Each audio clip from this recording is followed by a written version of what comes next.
Hi, this is my second album of Daredevil, but this is the Daredevil Part 2. Daredevil Part 2! Daredevil Part 2! Part 2 siya. Parody. Devil May Cry!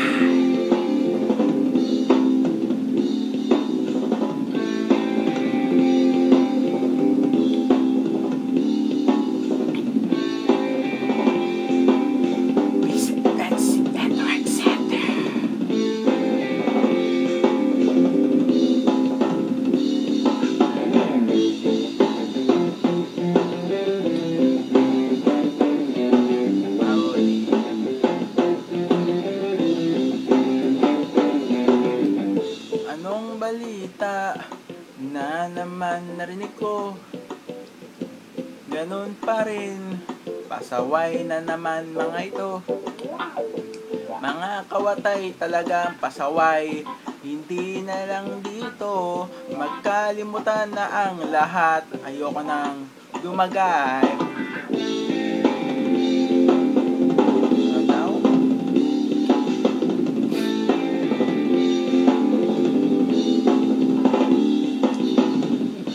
Bato-bato sa langit, tatama sa iyong karma.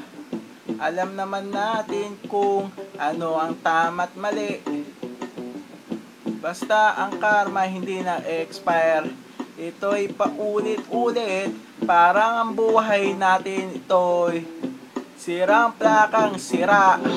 Kaya ika'y lumagay, huwag ka nang pasaway, huwag ka nang umigit pa, ikaw na ang may sala. Wow, napakasyunga mo, syunga.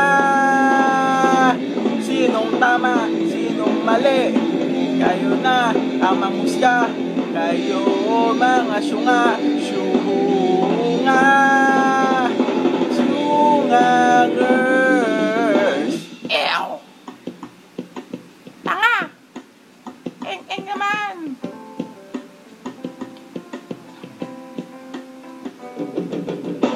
Ang Panginoon natin ay nandito na, nagbabantay siya pagkat tayo ay minamahal niya. Kaya wag tayo magkalimutan na sumamba sa kanya. Nandito na siya, nandito na, sa tatabi na natin, kaya tayo ay mag-ingat na. Kaya ikaw, be honest, be watching. Kaya ganito ang sinasabi, be honest, God is watching us.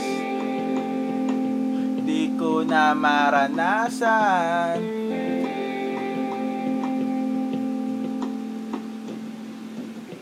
ang kapayapaan, sana'y lumagay sa isang katulad natin, matahimik na't hindi nang gugulo. Kasi mahal tayo ni God. Tingnan mo, kung hindi ka mahal, ihadong patay ka na. Kaya wag kang mag-assuming na ikaw nag-isa. Bakit Diyos ka ba? Kaya ka nagkaganyan. Lokong ito, syunga, syunga. Sinong sawa? Sinong galit? Ihadong kayo na yun. Syunga, syungangangers. Ow, really? Eto, piso, maghanap kayo ng usap nyo. Kwento nyo sa pagong.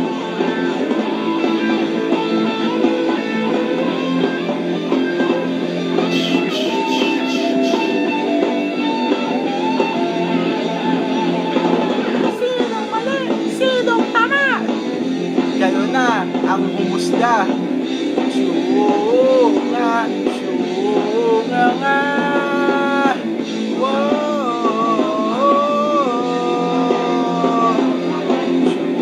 syunga.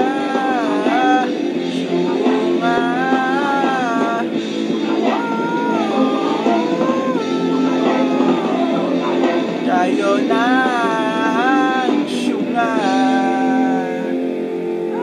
Okay.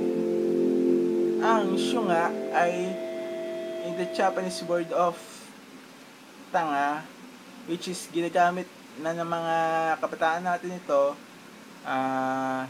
Hindi lang ito pang pang sabi nila pang bading o so what. Itong ginagamit na ngayon ng karamihan ang salitang syunga.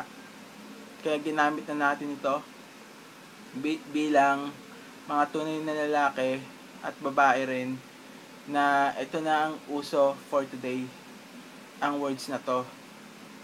So bali, nais ko lang sanang ipahiwatig sa inyo sa mga nakanta ko previously and ngayon. Sana magbigay gabay na sa atin to yung mga parodies, kasi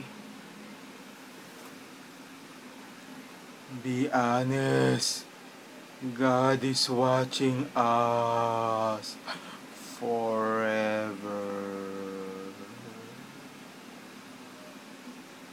Good luck.